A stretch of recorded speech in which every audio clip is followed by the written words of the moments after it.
तो भाई अब लिवरपूल ने जीत लिए हैं 20 लीग टाइटल्स। पूरे ओवरऑल जब से इंग्लिश लीग एग्जिस्ट करती तब से अभी तक 20 लीग टाइटल्स हैं लिवरपूल के पास। मैनचेस्टर यूनाइटेड का जो घमंड था कि 20 league titles, we are the biggest club और the most won premier league और English league trophy we have, वो इक्वलाइज कर ली लिवरपूल ने, plus including 5 champions league and other European trophies.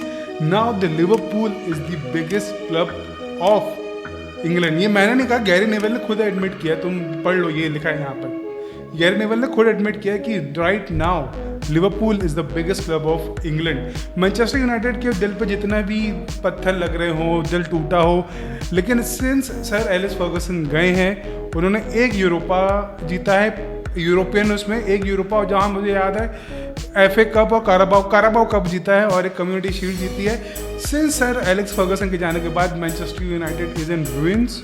कुछ ऐसा कुछ बड़ा अचीवमेंट नहीं किया है। मतलब यूनाइटेड ने इस साल जो सेलिब्रेट किया होगा वो ये किया होगा कि वो रेलीगेट नहीं हुए, वो भी खुद के दम पे रेलीगेट नहीं हुए। वो जो टीम उनके नीचे थी दे प्लेड बुलशिट, उनके कारण जो नीचे रेलीगेशन जोन में जो टीम थी उन्होंने ही अपना रेलीगेशन पक्का किया। ये ऐसा नहीं था कि मैनचेस्टर यूनाइटेड ने कुछ खुद से बहुत बड़ा उखाड़ा हो, लेकिन नहीं हुए वो रेलीगेट, और इस साल से वो यही सेलिब्रेट कर सकते हैं। बट स्टिल लिवरपूल का छोड़ो, आर्ने स्लॉट ने पहले सीजन में आके जो टीम उसको मिली, कोई ज़्यादा बड़ी साइनिंग नहीं हुई, कुछ ऐसा कुछ बैकिंग नहीं मिली आर्ने स्लॉट को, बट स्टिल उसने जो ये एक बहुत बड़ा अचीवमेंट दिया है लिवरपूल को। क्योंकि जितने अब पिछले 2 या 3 साल के आप देख लो, जब 4 पीट किया है सिटी ने, लिवरपूल या तो आखिरी दिन मैच हारे, आखिरी दिन ट्रॉफी हारे, या तो बहुत कम मार्जिन से वो लीग टाइटल हारे। लेकिन इस बार आर्सेनल ने उनको पूरा सुकून दिया है कि नहीं, आप आराम से जीते, आपके आसपास कोई नहीं आएगा, हम जिम्मेदारी लेते आके,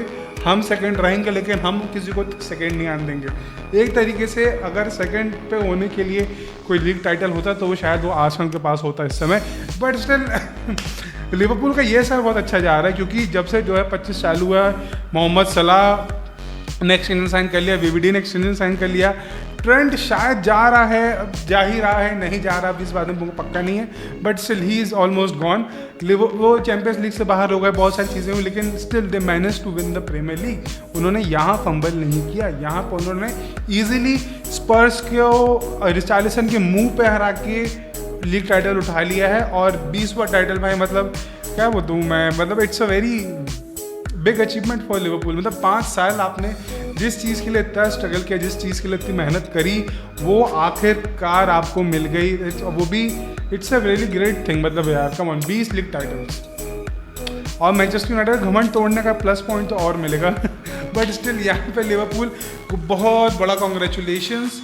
लेकिन यहाँ पे चीज़ें अभी ख़त्म नहीं हुई हैं। यहाँ पे अभी PSG और आर्सेनल के बीच का जो मैच है वो खेला जाएगा, मेरे ख्याल से पेरिस में खेला जाएगा वो पहला मैच। और यहाँ पे आर्सेनल ये इंश्योर करेगी कि हम पहले लेग में इतनी लीड ले लें कि हमको सेकंड लेग की चिंता ना करनी पड़ेगी, क्योंकि सेकंड लेग मेरे ख्याल से एमिरेट्स में होगा, तो एक होम एडवांटेज है आर्सेनल को। बट स्टिल एक उनके पास अभी कोई भी एक ट्रॉफी नहीं है, but still they will try to win the champions league. Although उनके सामने अभी PSG है, बारसा और इंटर मिलान के सामने के बाद जो आएगा वो आएगा, लेकिन अभी उनके सामने PSG है। PSG भी ट्रेबल के लिए खड़ी हुई है, बार्सिलोना भी खड़ी है अभी तक।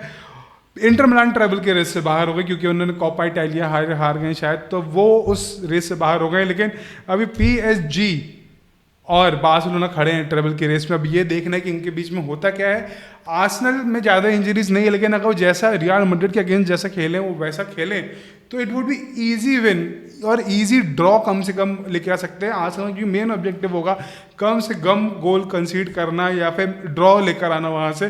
That would be a very safe side for Arsenal. अगर वो उससे कम करके आते हैं, मतलब तो 1-2 गोल का GD लेके आते हैं नेगेटिव में, तो it would be very harmful for them. अगर वो प्लस में लेके आते हैं तो क्या है, फिर जॉली ये सब। अगर नेगेटिव में लेके आ गए तो बहुत गड़बड़ है। और यहाँ पे कोपा डेल रे हारने के बाद रियल मैड्रिड ने डिसाइड कर लिया है कि Carlo Ancelotti will not continue with real Madrid after this season. और इस सीजन के खत्म होने के बाद he will leave, he will not continue till the club world cup. जो अभी होना है वहाँ पे Trent will join them most probably, but will see.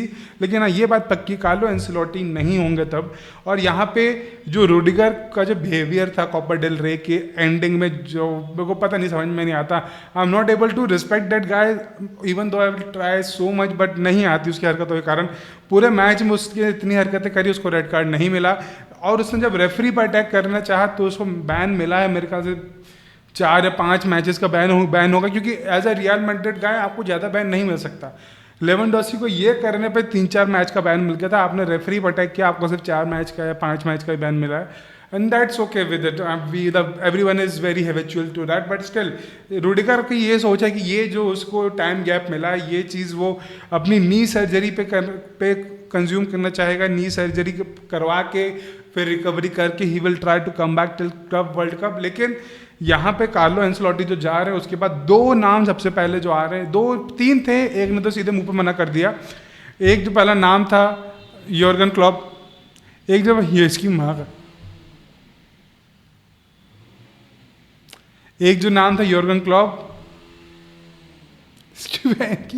एक जो नाम था योर्गन क्लॉप, उन्होंने तो सीधे सीधे मना कर दिया कि भैया हमको फ़ोन ना करें, हमको नहीं खेलना तुम्हारे, हमको नहीं आना है। लेकिन फिर भी Real Madrid being Real Madrid, they are calling him day and night. 2 बार तो कॉल हो चुकी है, दोनों बार उसके मैनेजर ने मना कर दिया कि नहीं भैया हमारा बंदा खुश है, उसको नहीं आना है। लेकिन नहीं मानने को तैयार है, बिल्कुल मानने को तैयार नहीं है। लेकिन रियल मैड्रिड स्टिल ट्राइंग। लेकिन 2 जो नाम आ रहे हैं वो एक है ज़ाबी अलोंसो, जो कि बहुत पहले से आ रहा है, और एक है सोलारी। सोलारी के बारे में मुझे ज़्यादा आइडिया नहीं है, लेकिन अगर ज़ाबी अलोंसो आता है it would be a very good thing और positive side for Real Madrid की। ही मतलब वो रियल मैड्रिड में खेले हैं, रियल मैड्रिड में रहे हैं, रियल मैड्रिड कैसा खेलना चाहिए, he is very very adaptive to that. और अभी जिस तरीके का परफॉर्मेंस उनने बुंडेसलीगा में दिया है, पिछले season they won the Bundesliga, इस season they were second in Bundesliga, and which is not a very easy thing to do. Consecutiveness बहुत ईजी नहीं है मेंटेन करना, but he somehow maintained it. और सोलारी का मुझे आइडिया नहीं है, लेकिन हाँ एक आर्बेओला जो है, अगर किसको नहीं मालूम तो मैनचेस्टर रियल मैड्रिड के राइट बैक हुआ करते थे, 2017 तक थे वो शायद। तो अभी उन्होंने अंडर 19 की जो उनकी टीम है रियल मैड्रिड की, रियल कास्टिला शायद है, तो उसके साथ उन्होंने अंडर 19 की लीग जीत ली है। तो माइट पहुंचे, अब 3 नाम हो सकते हैं, Arbeloa, Solari and Xabi Alonso. But I still think Xabi Alonso would be a great fit for Real Madrid, क्योंकि भाई जिस तरह का गेम वो बायर्न लेवरकुसेन में खिला रहा है, it's really crazy, it's something else. और यहाँ पे कार्लो एंसेलोटी की ये डील डन हो गई है कि he will be joining Brazil as a head coach, और इसकी जो सैलरी होगी वो बाजे फाड़ सैलरी देने वाले हैं, ये बात पक्की है। फॉर फैब्रिज़ो भैया ने बोल दिया कि भाई ये बात पक्की है, जे होवेगा और जे होगा, ये बात हो रही है। और यहाँ पे और क्या ही अपडेट बचे, मेरे ख्याल सब कवर हो गया है। मैनचेस्टर यूनाइटेड रेलीगेशन जोन से बच गई है। मैन सिटी जहाँ तक एक ट्रॉफी जीत सकती है, एफए कप, जो कि कभी आर्सेनल की पेटेंट हुआ करती थी कि आर्सेनल के पास ही जाया करती है, लेकिन अभी city can win that trophy. City एक ट्रॉफी जीत सकती है, अपना ट्रॉफीलेस सीजन बचा सकते हैं। आर्सेनल कुछ नहीं जीती, एस्टन विला का भी कुछ नहीं है। हम सीजन के कंक्लूजन पे आ गए हैं, बट स्टिल कहीं ना कहीं ये उम्मीद है कि कुछ मिरेकल होगा, कुछ एक एक्साइटिंग और देखने मिल जाएगा। लेकिन अब यहाँ पे अब सबसे ज़्यादा एक्साइटिंग यही हो सकता है कि अगर आर्सेनल हरा दे अगर पीएसजी को, तो मज़ा आ जाए। बट हाँ, और इंटर मिलान का फॉर्म देखते हुए, क्योंकि उन्होंने 3 कॉन्सिक्यूटिव मैच हारे हैं, तो ये भी एक बार्सिलोना के लिए थोड़ी सी उम्मीद है कि अब ये अगर जो अपने फॉर्म पे है ही नहीं, वो 3 कॉन्सिक्यूटिव मैच हार चुके हैं, एक एसी मिलान से, एक रोमा से, और एक मेरे ख्याल से नेपोली से हारे, शायद नेपोली से हारे। तो वो 3 कॉन्सिक्यूटिव मैचेस जो हारे हैं, ये बार्सिलोना के लिए गुड रिलीफ है, क्योंकि अब अगर उस टीम ने फॉर्म ड्रॉप किया है तो यहाँ पे वो पॉइंट उठा सकते हैं, वो उस चीज़ का फ़ायदा उठा के निकाल सकते हैं, पिछले सीज़न का बदला ले सकते हैं। जब इंटर मिलान से बाहर हुई थी बार्सिलोना, और इंटर मिलान से सिटी के बीच जब फाइनल हुआ था, तब सिटी ने जीता था। लेकिन इस बार शायद Barcelona can take the revenge, let's see. तुम्हें क्या लगता है बता देना कमेंट सेक्शन में। Thank you.